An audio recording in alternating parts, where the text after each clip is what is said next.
Hello champions, क्या हाल चाल है? कैसे हैं आप लोग? मैं ऐसे मौसम लेके आया हूं माइंड मैप सीरीज में एक ऐसा चैप्टर जो आपको 4 से 8 नंबर दिला देगा चुटकियों में। सीधा फॉर्मूला बेस्ड और या तो फिर थ्योरेटिकल क्वेश्चन आता है। चैप्टर का नाम आपके सामने है न्यूक्लियाई। तो बिना टाइम वेस्ट किए आइए शुरू करते हैं। न्यूक्लियस की डिस्कवरी करी रदरफोर्ड ने। गोल्ड लीफ वाला जो एक्सपेरिमेंट था ना, गोल्ड का फिल्म ले लिया, गोल्ड फॉइल वाला, उसमें अल्फा पार्टिकल बम्बार करा देने वाला, उससे किया था। ठीक है ना? तो खोजा गया रदरफोर्ड भाई साहब की वजह से। अच्छा, तो रदरफोर्ड भाई साहब ने इसको खोजा था और बताया कि कोर में न्यूट्रॉन प्रोटॉन होते हैं जिनको कंबाइंड फॉर्म में बोलते हैं न्यूक्लियॉन्स। इनके मास याद करने की जरूरत नहीं है, एग्जामिनेशन हॉल में आपको मिलेगा, पेपर में मतलब आपको मिलेगा, टेंशन लेने की जरूरत नहीं है। फिर बोला गया एनर्जी मास का रिलेशन ऐसा होता है, मास को एनर्जी, एनर्जी को मास में, ऐसा ऐसा कुछ कुछ बात हुई, इक्वल टू mc स्क्वायर से लिख सकते हैं।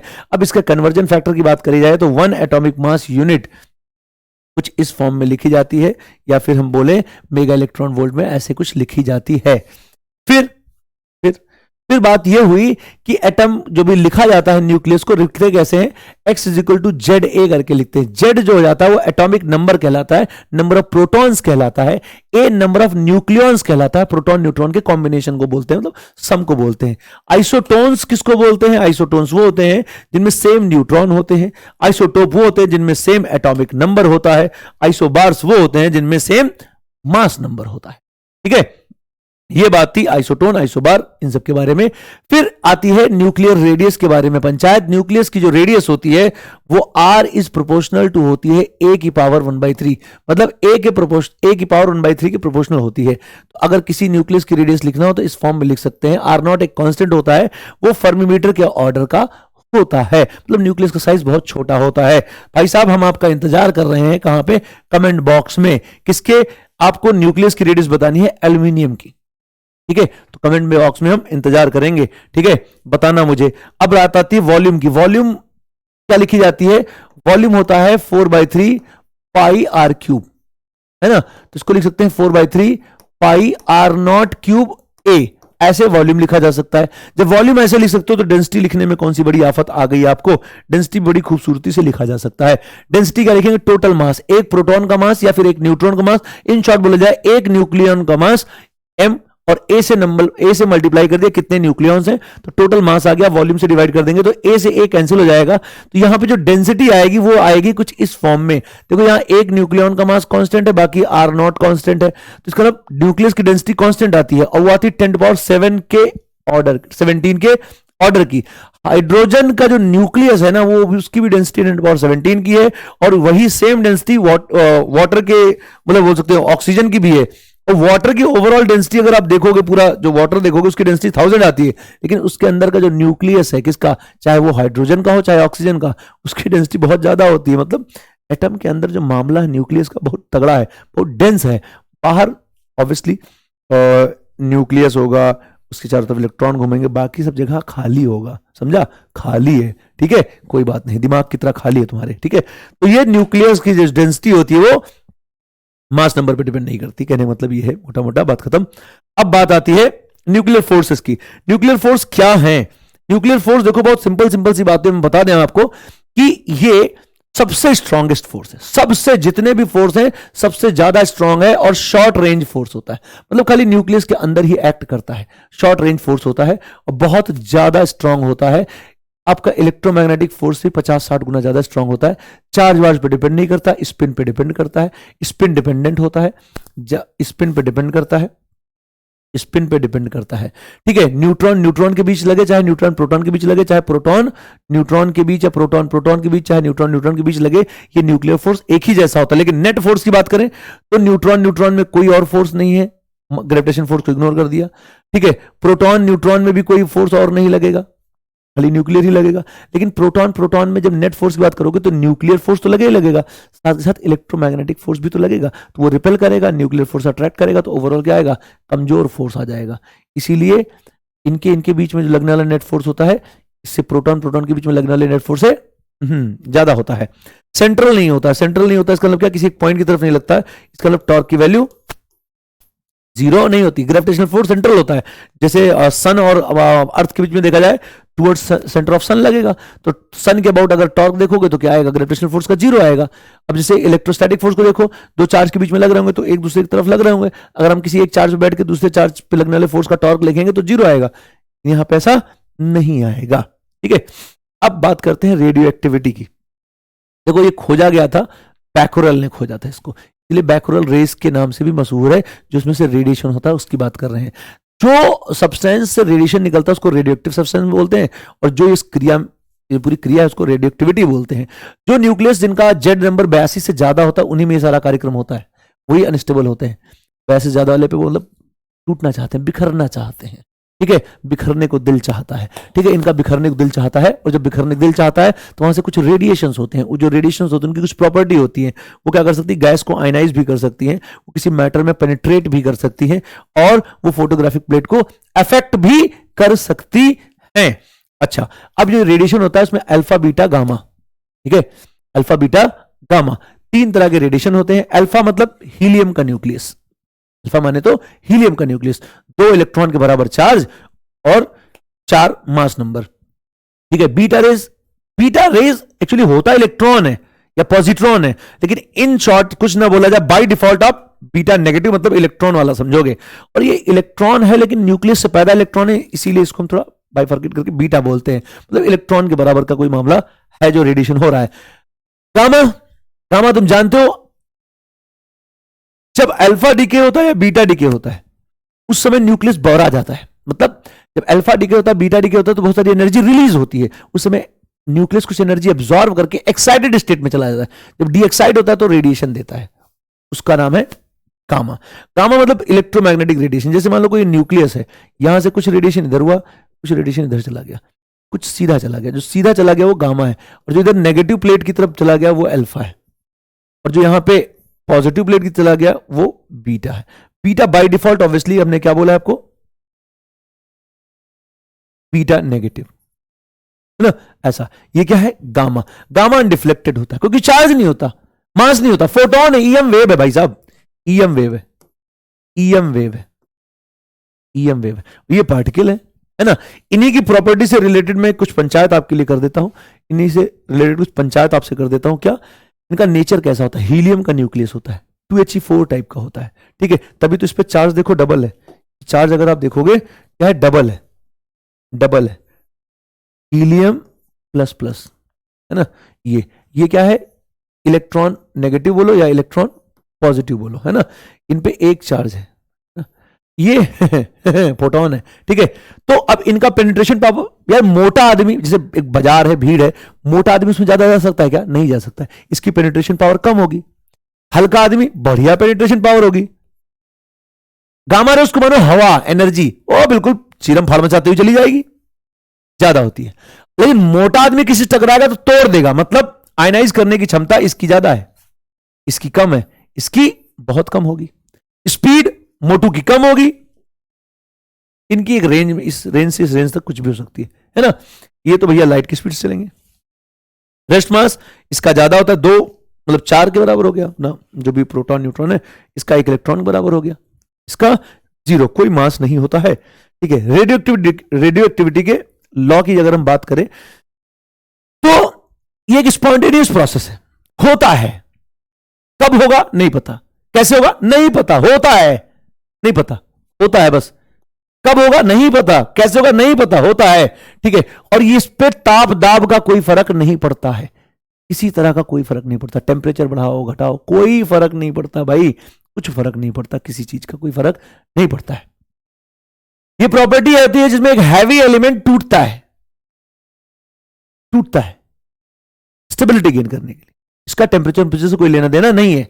अब ये ध्यान से पढ़ना, there is absolutely no way to predict whether any given nucleus in the sample will be among the small number of nuclei that decay. हम बता ही नहीं सकते कौन डिके करने वाला कौन नहीं, डिके कर जा कहीं गया, डिके कर गया, कुछ निकल गया, क्या निकलेगा नहीं पता, क्या निकलेगा नहीं पता, अल्फा निकलेगा बीटा निकलेगा क्या पता नहीं, हमें नहीं पता क्या निकलेगा, निकलेगा तब बता देंगे, है ना, निकलेगा तब बता देंगे। ठीक है, और एक अल्फा डीके होने से पहले बहुत बार कार्यक्रम होता है निकलने का उसके, फिर जाके वो निकल पाता है है ना।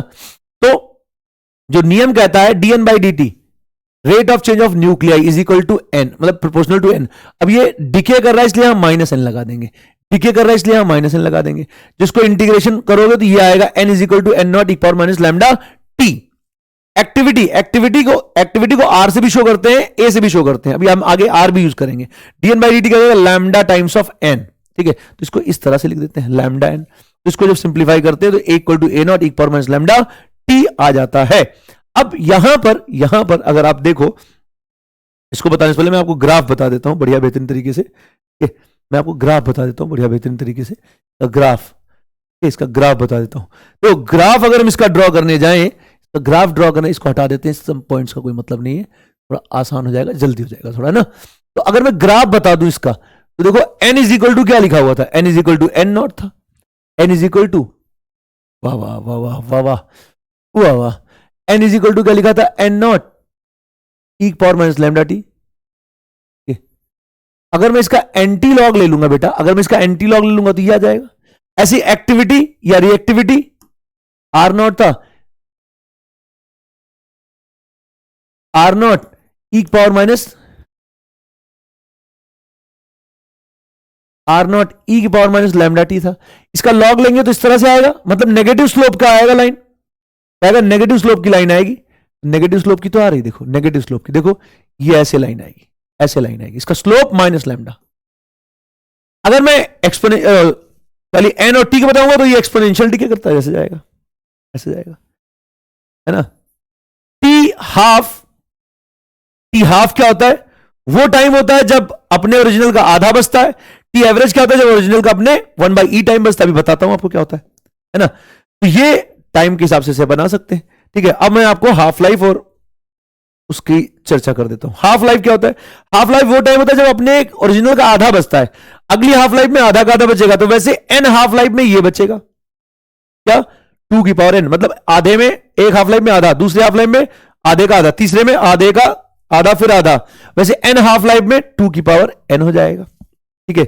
मीन टाइम क्या होता है, मीन टाइम क्या होता है, मीन टाइम वो समय होता है जब अपने ओरिजिनल का 1/e टाइम बचता है, अपने ओरिजिनल का 1/e टाइम बचता है। n is equal to N not by e होता है किसमें, मीन टाइम में, in a mean time, in average time, in average time.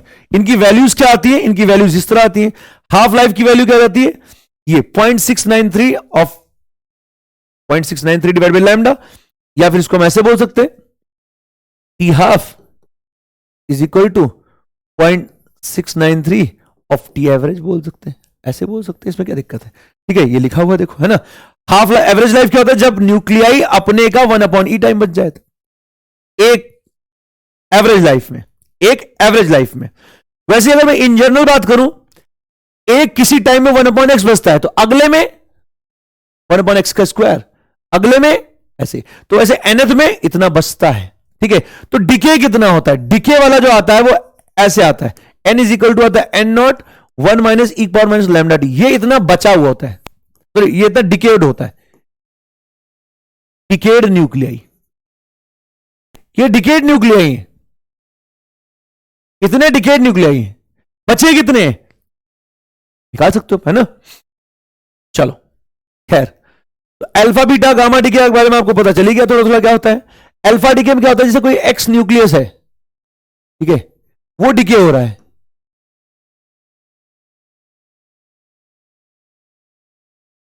A-4 हो जाएगा, और यहां पे एक अल्फा पार्टिकल निकलेगा, कुछ एनर्जी निकलेगी। Beta decay in general beta minus decay को बोलते हैं। न्यूट्रॉन प्रोटॉन ये E+, सो E-, इलेक्ट्रॉन यहां से पैदा होता है न्यूक्लियस से, इसीलिए इसको एक अलग नाम देते हैं, क्या, बीटा पार्टिकल, है ना, अलग से नाम देते हैं पहचानने के लिए कि ये न्यूक्लियस से अंदर पैदा हुआ। एंटी न्यूट्रिनो एंगुलर मोमेंटम और मोमेंटम कंजर्वेशन के लिए पैदा हुआ है। बीटा प्लस में कोई प्रोटॉन टूटता है, न्यूट्रॉन, पॉजिट्रॉन और न्यूट्रिनो बनाता है। होता क्या है, जो स्टेबल न्यूक्लियस होते हैं, जो स्टेबल न्यूक्लियस होते हैं, उनका n और z का रेशियो छोटे पे क्या होता है, बराबर होता है। ये n is equal to z वाली लाइन है। लेकिन क्या होता है, जब बड़े न्यूक्लियस जब पहुंचते हैं तो क्या हो जाता है, n बाई ऐसा होता है, ये यहां पे जो रहने वाले न्यूक्लियस होते हैं स्टेबल होते हैं, बाकी अनस्टेबल होते हैं। तो जो न्यूक्लियस यहां से यहां जाते हैं, जो अपने न्यूट्रॉन को कुर्बान करके प्रोटॉन बनाते हैं, न्यूट्रॉन कुर्बान करके प्रोटॉन बनाते हैं, वो बीटा नेगेटिव वाले हैं। और जो यहां से यहां जाते हैं, यहां से यहां जाते हैं, वो क्या जाते हैं? बीटा प्लस है। क्यों? ये अपने प्रोटॉन को कुर्बान करके पॉजिट्रॉन बनाते हैं। ये इलेक्ट्रॉन होता है, ये पॉजिट्रॉन होता है। पॉजिट्रॉन इलेक्ट्रॉन का एंटी पार्टिकल है बेटा, सब कुछ सेम, बस चार्ज अपोजिट होता है। ठीक है, तो एंटी न्यूट्रिनो न्यूट्रिनो क्या होते हैं? ये एंगुलर मोमेंटम कंजर्वेशन की चर्चा के लिए आते हैं। ठीक है, बाकी कोई दिक्कत वाली बात नहीं है। अब बाइंडिंग एनर्जी, और एक चीज और बता दें आपको, हां, जब बीटा डिके होता है, जब बीटा डिके होता है, बीटा डिके होता है, बीटा डिके हुआ, तो यहां पे अगर आप देखोगे, यहां पे एक इलेक्ट्रॉन निकल गया, तो ये एक आपका न्यूट्रॉन प्रोटॉन में कन्वर्ट हो गया। बीटा डिके होता है तो न्यूट्रॉन जो होता है वो प्रोटॉन में कन्वर्ट हो जाता है, न्यूट्रॉन प्रोटॉन में कन्वर्ट हो जाता है। तो यहां ऊपर कोई चेंज नहीं होता, ऊपर कोई चेंज नहीं होता। जो भी चेंज आता है यहां चेंज आता है, जो भी चेंज आता है यहां चेंज आता है, जो भी चेंज आता है यहां आता है। यहां क्या आता है? ऐसे। अब बीटा प्लस जब डिके होता है, बीटा प्लस जब डिके होता है, तो यहां क्या होता है? ऊपर कोई चेंज नहीं आता, लेकिन यहां पे क्या होता है? एक प्रोटॉन न्यूट्रॉन में कन्वर्ट हो जाता है, तो ये एक कम हो जाता है। बीटा प्लस डीके में क्या होता है बेटा? बीटा प्लस डीके में प्रोटॉन एक न्यूट्रॉन में कन्वर्ट हो जाता है, एक प्रोटॉन कमी आती है। तो अब अगर आपको कोई बोले बीटा डीके हुआ है, तो बीटा माइनस बोलोगे, तो बीटा माइनस जब बोलोगे तो क्या जाएगा? एक न्यूट्रॉन टूट के प्रोटॉन बनेगा, जेड में एक बढ़ोतरी होती है, जेड में एक बढ़ोतरी होती है। और बीटा प्लस डीके होता है तो जेड में एक कमी आती है, जेड में एक कमी आती है। ठीक है, समझ में आ गया? ये मेन बात बतानी थी, तो यहां गलत लिखा था, उसको मैंने सही कर दिया। ठीक है, चलो अब यहां पे आता है बाइंडिंग एनर्जी। बाइंडिंग एनर्जी क्या होता है? जब कोई न्यूक्लियस टूटता है या कोई न्यूक्लियस बनता है, कुछ एनर्जी रिलीज करता है, क्योंकि मास का कुछ गड़बड़ी होता है, मास का कुछ हेरफेर होता है। तो इसको बोलते हैं जो एनर्जी निकलता है उसको बोलते हैं बाइंडिंग एनर्जी, क्योंकि इतनी एनर्जी आपको उसको दोबारा तोड़ने के लिए देना पड़ेगा, उस जो न्यूक्लियस बना है ना, तोड़ने के लिए। जैसे कुछ प्रोटॉन कुछ न्यूट्रॉन मिला के कोई न्यूक्लियस बन रहा है, तो इनका मास इससे हमेशा ज्यादा आएगा, तो कुछ एनर्जी रिलीज हुआ होगा, दोबारा जो स्टेबल न्यूक्लियस बन के आया होगा उसको तोड़ना होगा, तो इतनी एनर्जी वापस आपको देनी पड़ेगी, इसीलिए इसका नाम बाइंडिंग एनर्जी पड़ गया। ठीक है, अच्छा, जैसे एग्जाम्पल के तौर पे देखा जाए, हीलियम की बात करें, हीलियम की बात करें, हीलियम की बात करें। ठीक है, तो 1H1, ठीक है, 1H1 मिल गए, 2H4 बना रहे हैं। तो अब आप देखोगे ये जो न्यूक्लियस है, प्रोटॉन और न्यूट्रॉन जो मिल रहे हैं, ये दो प्रोटॉन दो न्यूट्रॉन मिले, इनका मास हमेशा इससे ज्यादा आएगा, इनका मास हमेशा ज्यादा आएगा। तो जो मास डिफेक्ट निकालोगे वो क्या आएगा? दो मास ऑफ प्रोटॉन दो मास ऑफ न्यूट्रॉन हमेशा ज्यादा आएगा, ये बात याद रखना। और ये आपका जो न्यूक्लियस बन के आया, इसको बोलते हैं मास डिफेक्ट। इसको जब आप 931.5 से मल्टीप्लाई करोगे तो इतनी एनर्जी लगभग आएगी, ठीक है ना। हमें बाइंडिंग एनर्जी ज्यादा इंटरेस्ट बाइंडिंग एनर्जी पर न्यूक्लियॉन में होता है, बाइंडिंग एनर्जी पर न्यूक्लियॉन में होता है। बाइंडिंग एनर्जी पर न्यूक्लियॉन की जब हम चर्चा करने जाते हैं भाई साहब, तो हमें ग्राफ मिलता है एक। इस ग्राफ में थोड़ा सा गड़बड़ी होता है, क्योंकि यहां पे जैसे जैसे नंबर ऑफ न्यूक्लियॉन बढ़ते हैं, बढ़ता जाता है, बढ़ता जाता है। ये न्यूक्लियॉन मिलेगा तो तीसरा ये न्यूक्लियॉन बनेगा, मतलब स्टेबल हो रहा है। तभी तो न्यूक्लियर फिजन रिएक्शन जो होता है, फ्यूजन रिएक्शन होता है, यहीं से स्टेबल हो जाता है, वहीं से बताया जाता है। फ्यूजन में दो छोटे छोटे न्यूक्लियस मिलकर एक बड़ा न्यूक्लियस बनाते हैं, फ्यूजन में जो छोटे छोटे न्यूक्लियस मिलकर एक बड़ा न्यूक्लियस बनाते हैं, छोटे छोटे मिलकर एक बड़ा बनाते हैं, और ये स्टेबल भी रहता है, क्योंकि जितनी ज्यादा बाइंडिंग एनर्जी पर न्यूक्लियन होगा उतना ज्यादा स्टेबिलिटी होगी। लेकिन फिजन में क्या होता है, छोटा बड़ा न्यूक्लियस टूट के यहां और यहां बनाता है, कुछ 100-150 के आसपास का बनाता है, क्योंकि ये इससे स्टेबल है, ये इससे स्टेबल है। खैर अभी ये जैसे जैसे आगे बढ़ रहे हैं बढ़ता जा रहा है, लेकिन यहां पे कुछ गड़बड़ी होती है। हीलियम का ज्यादा होता है लिथियम से, इसका 4 इसका 6, इसका ज्यादा होना चाहिए। कार्बन का ज्यादा होता है नाइट्रोजन से, जबकि ये नहीं होना चाहिए। कई बार पूछा गया है कार्बन और नाइट्रोजन में बाइंडिंग एनर्जी किसकी ज्यादा होती है, तो ऑब्वियसली कार्बन की, नाइट्रोजन की नहीं होती। हीलियम और लिथियम में ऑब्वियसली हीलियम की, लिथियम की नहीं होती। ये चीजें आपको ध्यान रखनी है। सबसे ज्यादा स्टेबल कौन होता है, आयरन, ठीक है। On an average binding energy per nucleon 8 mega electron volt आती है। कितनी आती है, 8 मेगा इलेक्ट्रॉन वोल्ट आती है। ये लगभग 8.8 के आसपास होती है, 8.8 मेगा इलेक्ट्रॉन वोल्ट के आसपास होती है मैक्सिमम वाली। ऑन एन एवरेज क्या होती है, 8 के आसपास होती है, ठीक है। अब फ्यूजन रिएक्शन कराने के लिए आपको दो न्यूक्लियस को मिलाना होगा, इसके लिए बहुत ज्यादा एनर्जी की आवश्यकता होती है, इसीलिए फ्यूजन रिएक्शन जल्दी से होता नहीं है। हाँ, सन 1 के सेंटर वहां पे अपना होता रहता है, क्योंकि वहां पे कार्यक्रम शुरू हो चुका है, वहां बहुत भरपूर एनर्जी है। ठीक है, तो इसी मिलके बन रहे हैं, देखो यहाँ पे एनर्जी रिलीज हो रही है। एक खास बात और बता दें, same mass of fuel energy release in fusion is much more then in fission. Fission में बहुत कम एनर्जी रिलीज होती है, क्योंकि फिजन में अगर देखा जाए जितना, जैसे 1 किलोग्राम मास यूज करके जितना एनर्जी निकालोगे, उतना एनर्जी यहां से अगर निकालोगे उतने मतलब स्ट्रक्चर यूज करके यहाँ पे ज्यादा आएगी। खैर, लेकिन फ्यूजन रिएक्शन होती नहीं है जल्दी से ना, इसलिए हम उसको अवॉइड करते हैं। जो एटम बम होता है वो फ्यूजन पर बेस्ड होता है, फिजन पर होता है। हाइड्रोजन बम जो होता है वो फ्यूजन पर बेस्ड होता है। किस पर होता है? फ्यूजन पर बेस्ड होता है। क्लियर है? अब फिजन और फ्यूजन रिएक्शन क्या है, हमने आपको बताया था कि स्टेबिलिटी के लिए n/z का रेशियो क्या होना चाहिए, 1 के बराबर होना चाहिए, लेकिन 1 के बराबर होता नहीं है। कुछ न्यूक्लियस ऐसे होते हैं जो एक पर्टिकुलर रीजन में स्टेबल होते हैं, मतलब ये वाला जो ग्राफ था इस पर्टिकुलर रीजन में स्टेबल है, जो इसके यहां है वो भी आना चाहते हैं, जो यहां है वो भी आना चाहते हैं, मतलब अपने आप को तोड़ते हैं, तोड़ के स्टेबिलिटी गेन करना चाहते हैं। उस दौरान को जिसमें एक बड़ा न्यूक्लियस टूट के एक स्टेबल न्यूक्लियस बनाता है, उसको बोलते हैं फिजन। अब इसका मतलब ये नहीं है कि कोई भी न्यूक्लियस कुछ भी टूट जाएगा। देखो कैसे, जैसे ये ए है, ये बाइंडिंग एनर्जी पर न्यूक्लियन है ना। समझने की बात देखो क्या है, ऐसे जा रहा है, मान लो ऐसे जा रहा है, तो ये न्यूक्लियस क्या है, ये न्यूक्लियस ए है। ए मान लो टूट जाता है कहां पे, बी में, सी में और डी में। तो आपको बता दें, ए जब टूटेगा तो बी बना सकता है, ए जब टूटेगा बी प्लस सी बना सकता है, वो अपने हिसाब से देख लेंगे। ए जब टूटेगा तो डी नहीं बनाएगा, ए जब टूटेगा तो बी प्लस डी नहीं बनाएगा, ए जब टूटेगा तो बी प्लस सी नहीं बनाएगा, ये पॉसिबल, बी प्लस डी नहीं बनाएगा।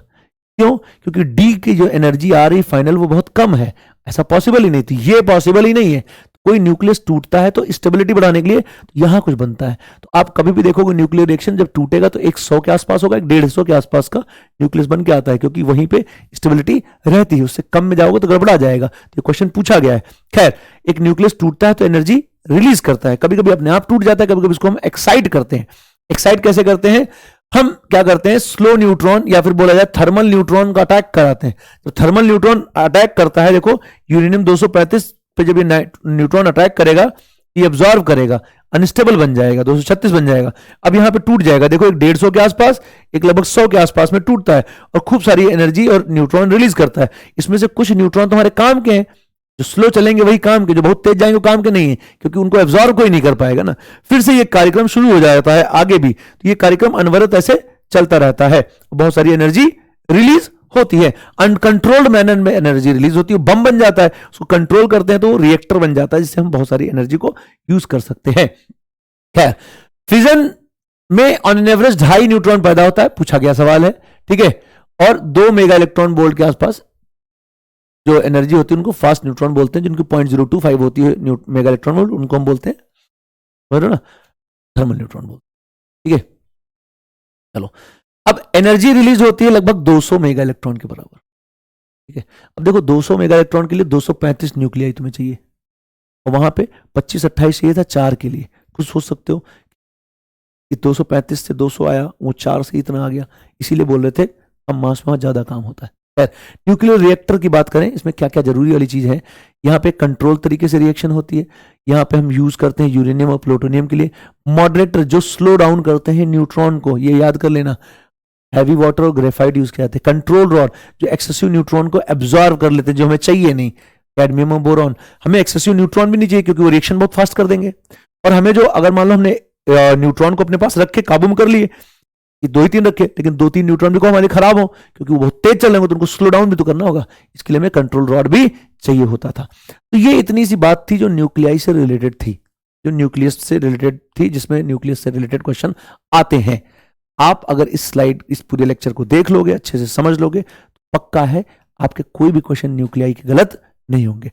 भैया फिर मिलेंगे बहुत जल्दी, तब तक अपना ध्यान रखना, मस्त रहना, लव यू, छम से।